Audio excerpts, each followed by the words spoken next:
Hello everyone, welcome back to Sherawat study point. कैसे आप सब? आई होप आप सभी अच्छे होंगे और अच्छे से अपने स्टडी कर रहे होंगे।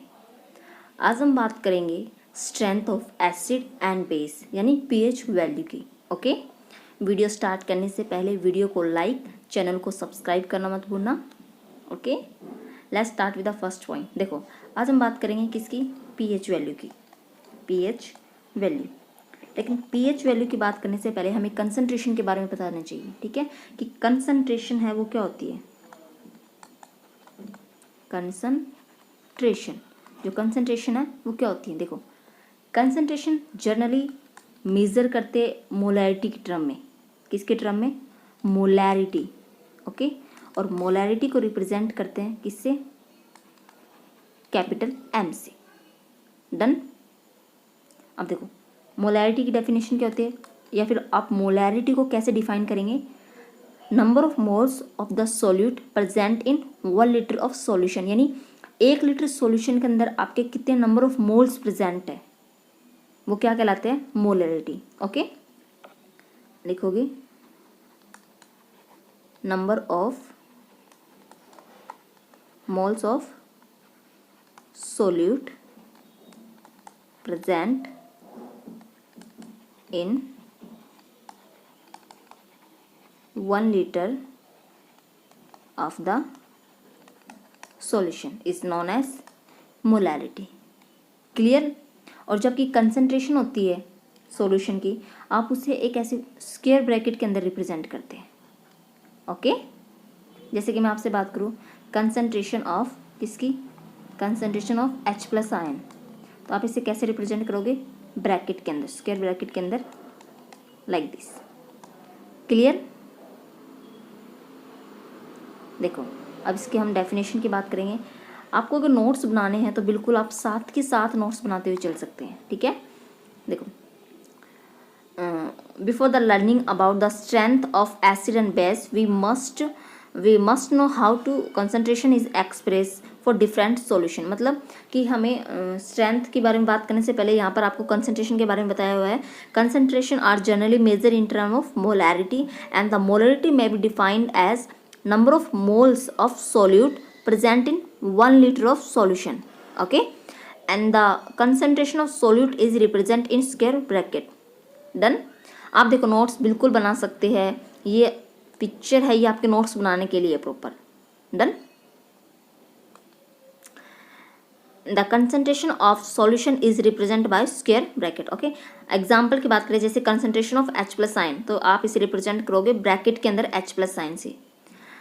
The water is very weak electrolyte, okay, which dissolve very favourably to give H plus and OH minus ion. देखो, आपने वाटर को किस में ब्रेक किया है? H प्लस और OH आयन के अंदर। ठीक है, क्लियर? आप बोल सकते हो जैसे कि H और OH आयन की बात करें, कंसंट्रेशन ऑफ H प्लस जो आयन होती है वो किसकी इक्वल होती है? Concentration of OH minus ion के, या फिर आप बोल सकते हो इक्वल टू 10⁻⁻7 मोल पर लीटर। ठीक है, क्लियर? देखो, नेक्स्ट हम बात करें पीएच की। ठीक है, पीएच है, पीएच जो है इसकी मीनिंग क्या होती है?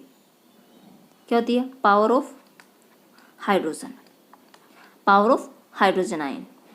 ठीक है, ओके, देखो यहाँ पे आपको दिख रहा है pH equal to minus log H plus, concentration of H plus. देखो यहाँ पे आप खुद कंसंट्रेशन टर्म बोलोगे, इसका मतलब क्या है? कंसंट्रेशन। ठीक है, तो pH क्या होती है? Minus log concentration of H plus ion. Clear? pH stand for potent dehydrogen. ये एक वर्ड है डेनिश लैंग्वेज का, जैसे आपने सुना होगा इटालियन, ग्रीक, वैसे एक डेनिश लैंग्वेज है, उसका वर्ड है पोटेंट डिहाइड्रोजन। इसका मतलब क्या होता है?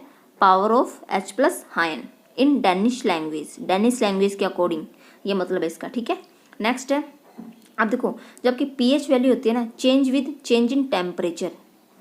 ओके, देखो, अगर आपका टेम्परेचर चेंज होगा, ठीक है, तो आपकी pH वैल्यू भी क्या होगी? चेंज। pH वैल्यू भी क्या होगी? चेंज। क्लियर? नेक्स्ट हम बात करते हैं, एक न्यूमेरिकल ले लेते हैं। ओके, देखो अभी मैंने आपको पीएच का फॉर्मूला बताया, पीएच निकालने का, क्या, माइनस लॉग और concentration of H plus ion. देखो एक एग्जांपल आपको दिया हुआ है, suppose H plus ion concentration under normal condition of an acidic solution is 10 की पावर -3, राइट। आपको यहाँ पे इसकी पीएच कैलकुलेट करना है। देखो आपको कंसंट्रेशन कितनी दे रखी है H प्लस आयन की, 10 की पावर -3 मोल, ठीक है। अब देखो इसकी बात करें, पीएच का फॉर्मूला क्या आता है, माइनस लॉग और concentration of H plus ion. Okay, minus log H plus ion की कंसंट्रेशन कितनी दे रखी है आपको, 10 की पावर -3, यस या नो। अब जो -3 आप उसे क्या लगाओगे आगे, देखो लॉग माइनस का है और पावर भी आगे आ जाएगी, तो ब्रैकेट में आप लिख लो -3, राइट, साथ में लॉग 10, माइनस को आप आगे ले, अब माइनस माइनस क्या हो जाएगा आपका प्लस,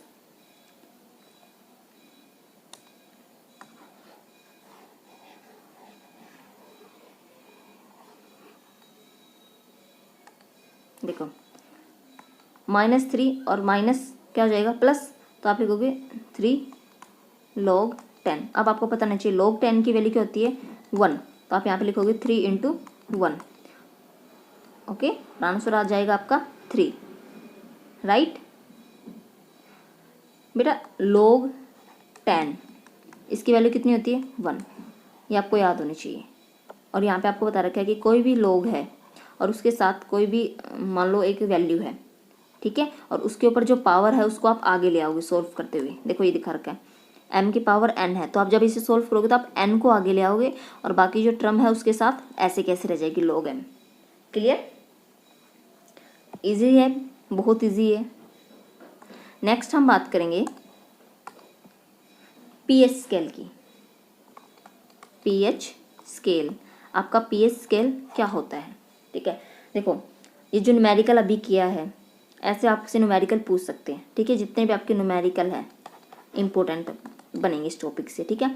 एक आपसे सीधा सीधा जैसे कि एसिड बेस के केस में कलर पूछ लेते हैं आपसे कि फिनोल्फ्थालीन के अंदर एसिडिक मीडियम में कैसा कलर होगा, बेसिक मीडियम में कैसा कलर होगा।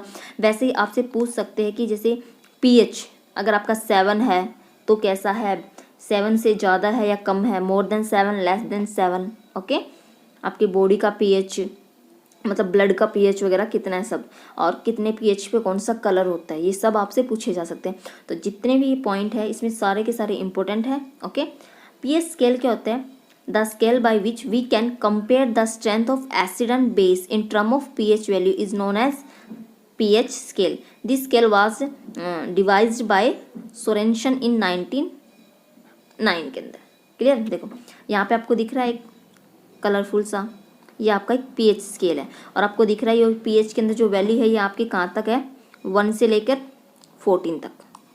मोस्ट इम्पोर्टेंट, अब देखो 1 से लेकर 14 तक का मिड पॉइंट क्या होगा, 7। मिड क्या होगा बेटा 7, आप 7 ले लो, ठीक है, ये लो 7। अब 7 से कम लेस देन 7 जो वैल्यू है, इट मीन्स वो आपका कौन सा सॉल्यूशन है, एसिड। और जो वैल्यू 7 से ज़्यादा है वो आपका है बेस। क्लियर,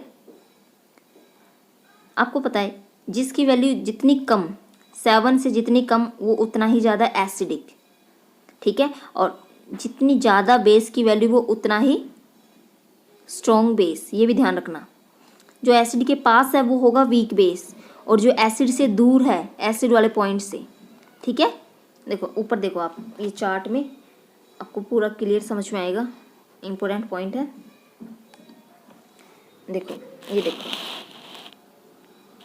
दिख रहा है प्रॉपर, इसमें आपको एक पीएच स्केल दिया हुआ है। यहाँ से आपको बता रखा है 1 से लेकर 7 तक, ये जो वैल्यू है ये कौन सी है, pH value for acid, right. और ये 7 से लेकर आपका 14 तक, ठीक है, ये आपकी जो वैल्यू है ये है पीएच वैल्यू फॉर बेस के लिए। क्लियर, अब देखो यहाँ पे आपको 7 से इसको 2 पार्ट में डिवाइड कर रखा है, इस तरफ राइट लेफ्ट में। देखो स्ट्रॉन्ग एसिड और ये है वीक एसिड। अब ये वीक एसिड क्यों है? देखो 1 से लेकर 7 की तरफ हम जा रहे हैं तो यहाँ से आपका बेसिक करैक्टर इंक्रीज होना स्टार्ट हो जाएगा, क्योंकि 7 के बाद तो बेसिक करैक्टर स्टार्ट हो जाएगा, यानी जो बेस के पास है वो वीक एसिड है। क्यों? क्योंकि यहाँ पे जैसे आप देख रहे हो कि यहाँ पे बेसिक करैक्टर स्टार्ट हो रहा है, तो जो इसके पास रहेंगे उनमें थोड़ा सा बेसिक इफेक्ट हो गया, इसलिए वो क्या है, वीक एसिड। और जो दूर है यानी 1 2 3 है, अब हम सोचेंगे कि यार 1 है तो ये कम एसिडिक है, बट ऐसा नहीं है।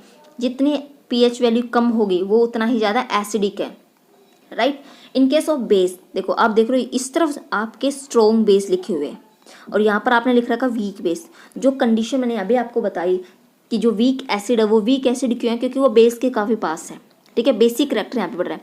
यहाँ पे आप देखोगे ये वीक बेस क्यों है, क्योंकि यहाँ पे क्या है, एसिडिक करैक्टर है, ये एसिडिक करैक्टर के ज़्यादा पास है, राइट। तो यहाँ पे आपके वीक बेस है, यानी जितनी कम वैल्यू वो उतना वीक यानी स्ट्रॉन्ग एसिड, और जितनी ज़्यादा वैल्यू वो उतना स्ट्रॉन्ग बेस, ठीक है। वीक बेस को आप वीक एल्कलाई भी बोल सकते हैं और स्ट्रॉन्ग बेस को आप स्ट्रॉन्ग एल्कलाई बोलेंगे। क्लियर? आप देख रहे हैं 7 से 1 की तरफ आप जा रहे हैं तो इंक्रीजिंग एसिडिक नेचर, ओके। और जो H+ आयन की कंसंट्रेशन है वो इंक्रीज होगी। देखो एसिड के केस में आपके H+ आयन की कंसंट्रेशन तो होगी इंक्रीज, राइट। और जो OH- आयन है उसकी कंसंट्रेशन क्या होगी, डिक्रीज, राइट। किस केस में? एसिड के केस में, ओके। देखो अगर हम बात करें अब किसकी, बेस की, बेस के केस में देखो 7 से यानी 8 से 14 की तरफ जा रहे हैं तो आपका बेसिक करैक्टर क्या हो रहा है, इंक्रीज हो रहा है। एसिड के केस में तो OH की कंसंट्रेशन डिक्रीज हो रही थी, but in case of base OH की कंसंट्रेशन इंक्रीज हो रही है। आप एक याद कर लोगे ना तो अपोजिट वाला अपने आप याद हो जाएगा आपको, ठीक है। और H+ की जो कंसंट्रेशन है वो क्या हो रही है, decrease. Clear? In case of base concentration बोल रहे हो तो आप ये स्क्वायर ब्रैकेट लगाना ना भूलें। देखो देखो एसिडिक सॉल्यूशन की बात करें, किसकी, एसिडिक सॉल्यूशन की, तो एसिडिक सॉल्यूशन में जो आपको pH होते हैं वो 7 से कम होना चाहिए, राइट।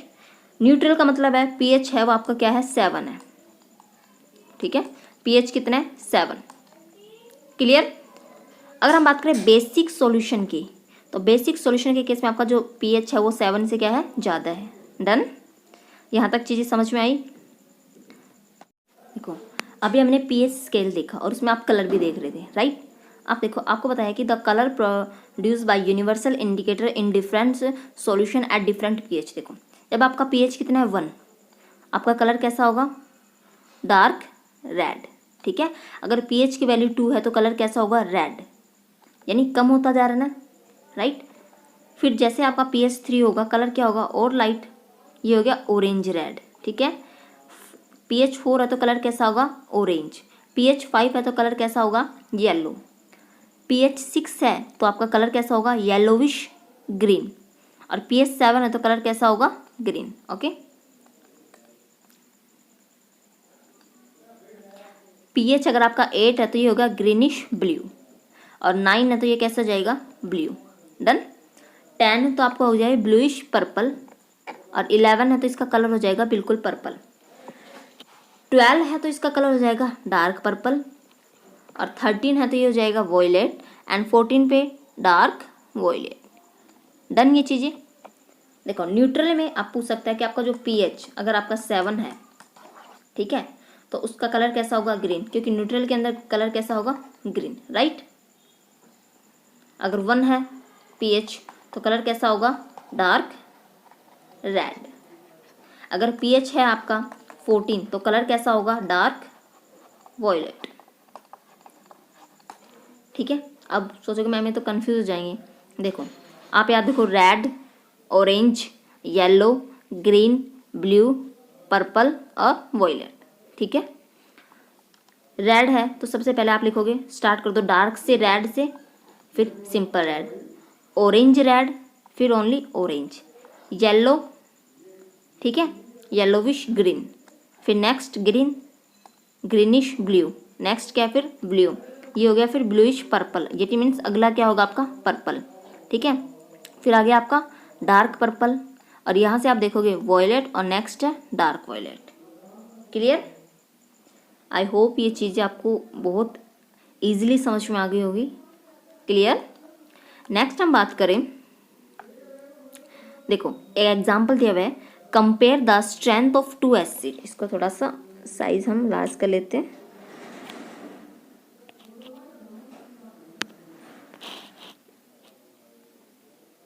देखो, compare the strength of two acid solution A and B and the pH value of A is 3 and pH value B is 4। ठीक है, pH वैल्यू दे रखी है, जैसे कि हम ऐसे बोलते हैं log H प्लस की कंसंट्रेशन, राइट, यस या नो। देखो आपसे बोला strength of solution A compare करना है, तो हम क्या करेंगे, strength of solution A, strength of solution A upon strength of solution B। Clear. अब आपको बताना है, it means pH of A upon pH of B, right. pH of A क्या होगा, H प्लस कंसंट्रेशन, यानी कंसंट्रेशन ऑफ H प्लस किसके लिए, किसके लिए, A के लिए, और H प्लस की कंसंट्रेशन किसके लिए, B के लिए, राइट। pH वैल्यू 10 का मतलब क्या है, 10 की पावर -3 और 10 की पावर B के लिए क्या है 4, राइट। अब देखो ये कैसे सोल्व होगी पावर वाली संख्या, इसके लिए आप एक प्लेन पेपर ओपन करते हैं। देखो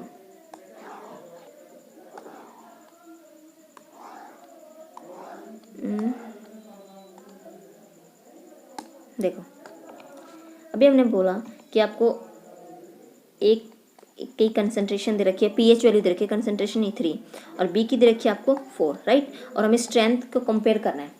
तो हम आ गए थे, देखो pH किसकी, A की, और नीचे pH ऑफ B की, राइट। अब आपको बताना चाहिए pH ऑफ A का मतलब क्या है, concentration of H plus ion किसकी, A के H प्लस आयन की, और concentration of H plus ion किसकी, B की, राइट। 10 की पावर -3 अपॉन 10 की पावर -4, राइट। जब आप इसे सोल्व करोगे, ऊपर क्या 10 की पावर -3, और जैसे ही आप 10 की पावर 4 को माइनस से ऊपर ले जाओगे तो क्या जाएगा, प्लस का, राइट। तो 3 में से 4 गया 1, यानी 10 की पावर 1 बची। 10 की पावर 1 का मतलब है 10, राइट। तो ये आपका हो जाएगा आंसर। इट मीन्स आप बोल सकते हो आपकी जो स्ट्रेंथ है A की, वो B से क्या है, 10 टाइम ज़्यादा है, ठीक है। आपकी जो A की स्ट्रेंथ है वो B से कितनी ज़्यादा है, 10 टाइम। देखो इम्पोर्टेंट है, ठीक है, क्यों, क्योंकि यहाँ से डायरेक्ट आपसे 1 मार्क्स का क्वेश्चन पुटअप किया जा सकता है, पूछा जा सकता है क्या, कि वाटर का pH कितना होता है, ओके, ब्लड का pH कितना होता है, राइट। तो यहाँ पे हम देखेंगे जो आपको वाटर जो होता है, अब आपको बताना चाहिए वाटर जो होता है वो क्या होता है, न्यूट्रल, और न्यूट्रल का मतलब होता है वाटर का कोई कलर होता है, वाटर कैसा होता है, न्यूट्रल। वाटर का pH कितना होगा, 7। वैसे तो आप क्या बोलोगे, वाटर का नॉर्मल कलर कैसा बोल दोगे आप, ग्रीनिश, क्योंकि 7 पे कलर कैसा होता है, ग्रीन, ये भी याद रखना है। मिल्क कैसा होता है, मिल्क का pH होता है 6.5, ठीक है। अब बताओ मिल्क एसिडिक है आपका या बेसिक, भाई 7 से कम है तो एसिडिक और 7 से ज़्यादा है तो basic, right. Cold drink, cold drink भी कैसी होती है आपकी, एसिडिक, ओके, वीक एसिड में आएंगे, राइट। देखो वाटर का 7, मिल्क का 6.5, कोल्ड ड्रिंक का 6, लेमन जूस का 2.5, विनेगर का 4.0, डाइल्यूट HCl का 1 यानी 1.0, मिल्क ऑफ मैग्नीशिया, देखो OH नॉर्मल्स पे आता है, बेस रहा तो 7 से ज़्यादा हो रही है ना वैल्यू, यानी 10.5, टूथपेस्ट 8.0 या 8, बेकिंग सोडा सॉल्यूशन 8.5, ब्लड का pH कितना होता है 7.4, कॉफ़ी का pH, कॉफ़ी का जो pH होता है वो होता है 5.0 एंड टोमेटो जूस का pH होता है 4.1, राइट। अब देखो ये जो सॉल्यूशन है जिनकी वैल्यू 7 से ज़्यादा है वो तो है बेसिक, ठीक है, 7 से ज़्यादा है यानी +7 से ज़्यादा है, और जिनकी वैल्यू 7 से क्या है, कम है, राइट, वो सब क्या है आपके एसिडिक। और आपसे पूछो वाटर है वो क्या है, न्यूट्रल, क्लियर, वाटर क्या है, न्यूट्रल, डन। अब हम बात करें कि जो pH है उनका हमारे डेली लाइफ पर क्या इफ़ेक्ट है या फिर क्या क्या उसके इम्पोर्टेंस हैं। तो सबसे जो इम्पोर्टेंट पॉइंट है या मेन पॉइंट है वो क्या है कि जो अपना डाइजेस्टिव सिस्टम होता है, डाइजेस्टिव सिस्टम, उसमें भी जो पीएच है उसका एक इम्पोर्टेंट रोल है, राइट। अब देखो कैसे, आपका स्टमक है, ठीक है, वो एक एसिड रिलीज़ करता है। स्टमक की जो वॉल होती है वो एक एसिड रिलीज़ करती है, कौन सा, HCl, ओके। जिससे क्या होता है, आपका जो फूड होता है उसके अंदर जो भी जर्म्स होते हैं वो मर जाते हैं, राइट। अब आप सोचोगे कि मैम ये जो एसिड है ये हमारे स्टमक की वॉल को इफेक्ट नहीं करता, करता है, बिल्कुल करता है। लेकिन आपका एक और आपने सुना होगा म्यूकस, ये क्या करता है, इस एसिड के इफेक्ट से आपके स्टमक की वॉल को प्रोटेक्ट करता है। और जो एसिड होता है आपके स्टमक के अंदर, उसका जो पीएच होता है वो <2 होता है। सोचो कितना ज़्यादा एसिडिक है, बहुत ज़्यादा एसिडिक है, right, okay.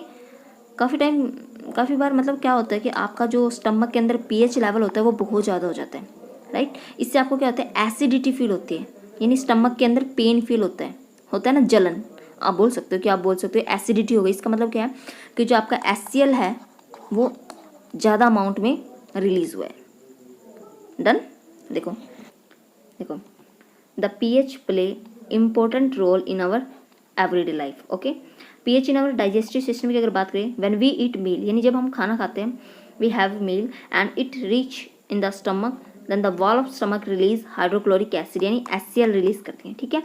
This acid is helpful to activate the enzyme like pepsin by maintaining, जो पीएच होता है ये कितना होता है, <2, ठीक है। And it kill the harmful germs with come in alimentary canal along with food, जो आपके एलिमेंट्री कैनाल से, ठीक है, यानी एलिमेंट्री कैनाल क्या होते हैं, माउथ से लेकर आपके एनस तक पूरी एलिमेंट्री कैनाल होती है। यानी अभी तो आपका माउथ से और इसोफेगस से आपके स्टमक में फूड आई, यहाँ से जो भी आपके फूड के साथ जम्स आए हैं उनको कौन किल कर देता है, HCl, ठीक है। Sometime this acid is release extra quantity which cause acidity, pain in stomach and indigestion, यानी काफ़ी बार क्या होता है, जो आपका HCl रिलीज होता है वो बहुत ज़्यादा अमाउंट में रिलीज होता है। इससे क्या होता है, आपको एसिडिटी फील होती है, स्टमक के अंदर पेन फील होता है एंड इंडाइजेशन, ठीक है। The neutralise this extra acid and the antacid is given to the person suffering from acidity, and the antacid are mild base like milk of magnesium and baking soda। देखो जब आपके stomach के अंदर acid की amount ज़्यादा हो जाती है तो उसको न्यूट्रलाइज का मतलब है न्यूट्रल करने के लिए, यानी एसिड के अंदर अगर आप बेस ऐड कर दोगे तो आपकी जो प्रोसेस है वो आपकी न्यूट्रल हो जाएगी, राइट। तो आप इस एसिडिटी को कम करने के लिए ऐसे सॉल्यूशन लेंगे जिनमें क्या हो, बेस हो, जैसे कि मिल्क ऑफ मैग्नीशिया, ठीक है। मिल्क ऑफ मैग्नीशिया का क्या बोलते हैं, मैग्नीशियम हाइड्रोक्साइड, या फिर बेकिंग सोडा, ओके। इनो सुना है, एसिडिटी होती है तो इनो लेते हैं। इनो क्या होता है, आपका एक बेस होता है, ठीक है। और आप इन बेस को क्या बोल सकते, एंटासिड क्या होता है, एंटासिड का मतलब होता है कि जो आपके एसिड के इफेक्ट को कम कर दे, right, known as antacid. Clear. अगर हम बात करें पीएच की तो ये टूथ डिके के लिए भी, यानी आपके दांत खराब करने के लिए भी जिम्मेदार हो सकती है। जैसे कि आपको पता, आपकी जो सलाइवा होती है, ठीक है, लार जो होती है उसका नेचर कैसा होता है, एल्कलाइन, राइट। लेकिन जब हम कोई भी फूड पार्टिकल लेते हैं तो वो क्या करते हैं, उस टाइम आपका जो माउथ होता है वहाँ पे एसिड प्रोड्यूस होता है, राइट। और हम कोई भी when we take more sugar item, और भी ज़्यादा मीठा खा ली और अपना मुंह को अच्छे से साफ ना करें, do not rinse our mouth properly, तो उससे क्या होता है, the acidity develop due to action of some bacteria on sugar which release acid, ठीक है। एसिडिटी डेवलप हो जाएगी, राइट, जो किसकी वजह से होती है, एक्शन ऑफ बैक्टीरिया की वजह से। And the condition of our teeth become what when the pH lower below 5.5। देखो एसिडिटी यानी एसिडिक लेवल है वो इंक्रीज हो गया ना, राइट। इससे आपके जो आपका जो टीथ होता है, दांत जो होता है, उसका एक स्ट्रॉन्गेस्ट आउटर लेयर होती है जिसे आप क्या बोलते हो, इनेमल, राइट। उसे क्या करते हैं, ये इफेक्ट करती है या फिर खराब कर देती है। क्लियर। नेक्स्ट हम बात करें, देखो acid in muscles during heavy exercise. देखो acid in muscles during heavy exercise, आपको पता है एक एसिड होता है, कौन सा, लैक्टिक एसिड, ओके। जब आप एक्सरसाइज करते हो कौन सा एसिड है, पहले तो देखो lactic acid, okay. Lactic acid क्या होता है, आप कभी भी हम सोचते हैं कल से जॉगिंग स्टार्ट करेंगे, सुबह सुबह उठकर दौड़ लगाने चले जाते हो, राइट। सुबह सुबह उठकर क्या कर रहे हो, दौड़ लगाने जा रहे हो, ठीक है। आप फर्स्ट डे जब दौड़ लगा के आते हो तो आप देखोगे को अपने पैरों में पेन फील होगा, ठीक है, दर्द महसूस होगा। वो दर्द क्यों होता है, क्योंकि आपके जो मसल्स है उनके अंदर क्या हो जाता है, लैक्टिक एसिड बनना स्टार्ट हो जाते हैं, राइट। क्यों, लैक्टिक एसिड कब फॉर्म होगा आपका, जब आपके ऑक्सीजन लेवल कम होगा, राइट। डन, समझ में आ गया कि आपके मसल्स के अंदर कौन से एसिड बनता है। देखो इसको एक बार हम रीड आउट करते हैं फटाफट से।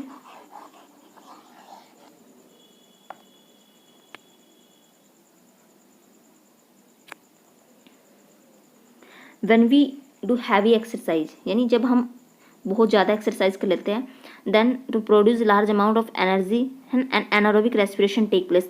एनारोबिक रेस्पिरेशन का मतलब क्या होता है, वो रेस्पिरेशन जो in absence of oxygen, oxygen की अब्सेंस में होता है, ठीक है, with the normal respiration, normal respiration के साथ ही हो रहा है। During this respiration the glucose instantly change into lactic acid. इससे क्या होता है, आपका जो ग्लूकोज होता है, ठीक है, वो किस में चेंज हो जाता है, लैक्टिक एसिड के अंदर, which get accumulate in muscles and cause pain and spasms in our muscles. To get relief from this pain, doctor advised to take some antacid to neutralize the lactic acid. Clear, antacid क्या होता है, neutralisation का मतलब क्या होता है, ठीक है। नेक्स्ट है plant and animal are sensitive to pH change. देखो the growth of plant and animal also depend on the proper pH condition suitable for them. Example की बात करें, many plant grow best if the pH of soil is near 7, यानी अगर आपका जो pH है मिट्टी का, सोइल का, वो 7 है तो वो जो प्लांट है वो बहुत अच्छे से ग्रो करते हैं। And the proper growth of plant is not possible if the soil is too acidic और टू बेसिक, यानी अगर आपका सोइल का जो पीएच है अगर वो ज़्यादा एसिडिक है, यानी बहुत 1 2 3 मान लो आप, ठीक है, और बहुत ज़्यादा बेसिक है 12 13 14, राइट, तो आपका जो प्लांट है वो प्रॉपरली ग्रो नहीं करेगा। To adjust the pH of soil some chemical can be add to soil. Example की बात करें, slack lime is add to acidic soil to neutralise it acidity. जैसे कि आपका सॉइल है, ओके, उसके अंदर एसिड का अमाउंट ज़्यादा है, यानी एसिडिक सॉइल है वो, तो आप उसको न्यूट्रलाइज करने के लिए स्लेक लाइम मिलाएंगे, राइट। और स्लेक लाइम कैसा होता है, बेसिक इन नेचर, ओके, तो वो आपकी सॉइल को क्या कर देगा, न्यूट्रलाइज कर लेगा, ठीक है। सिमिलरली अगर मैं बात कर लूँ, ठीक है, अगर सिमिलरली हम बात करें, देखो pH play an important role in survival of animals, ठीक है। Even the body of human being work properly within a fix pH range, कितनी होती है, 7 से 7.8। If the pH surrounding get disturb by any mean the survival of animal become difficult, okay. Next है self protection in animal and plant through chemical warfare. देखो आपके जो animal और plant होते हैं उनके अंदर भी क्या होता है, एसिड रिलीज होता है, लेकिन किस लिए, खुद के प्रोटेक्शन के लिए आप बोल सकते हो, ठीक है।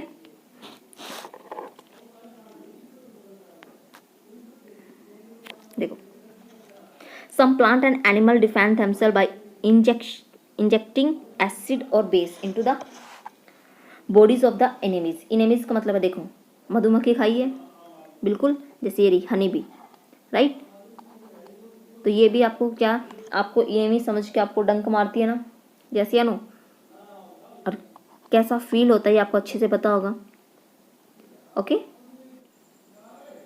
अगर मैं बात करूं, ठीक है, देखो some plant and animal defend themselves too by injecting acid and base into the bodies of enemies, यानी व्हेन ए हनी बी और रेडेंट स्ट्रिंग ए पर्सन, यानी किसी पर्सन को काट लेती है, डंक मार देती है, it cause pain and irritating because bee sting leave an acid. जो आपके मधुमक्खी है, बी स्टिंग है, वो एक एसिड आपके बॉडी के अंदर रिलीज करती है, जो कौन सा होता है, methanoic acid into the skin and that person, ठीक है, rubbing of mild base giving relief from the pain. अगर आप उसके ऊपर कोई भी बेस, ठीक है, रब करते हो यानी रगड़ते हो, जब आपको मधुमक्खी काट ले उस पर आप अगर बेस लगा लो, ठीक है, कोई भी बेसिक चीज़ आप उस पर रब कर लो, रगड़ लो, तो आपका जो पेन है वो कम हो जाएगा। If a person is stung by a swap, देखो if a person is stung by wasp then the mild acid like vinegar is rub on the affected part of skin to get relief. Okay, next है vinegar being an acidic substance. देखो जब आपको कोई भी basic यानी base वाली चीज़ है वो आपको इंजेक्ट कर दे या फिर आपको बाइट करे, कुछ भी मान लो, ठीक है, उस केस में आप क्या यूज़ करोगे, एसिड का, राइट, क्योंकि बेस को कौन न्यूट्रलाइज करेगा, acid. Done.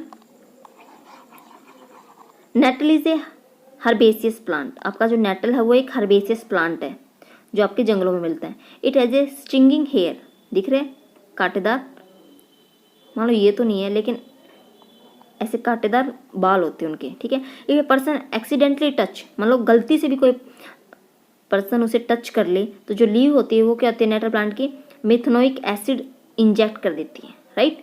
It is treat by the rubbing the affected portion of skin with baking soda. अगर आपको जहाँ पर वो पेड़ से आपका पार्ट टच हुआ है वहाँ पे आपको क्या होगा, जलन फील होगी, राइट, तो आप उस पर बेकिंग सोडा रगड़ सकते हैं, रब कर सकते हैं।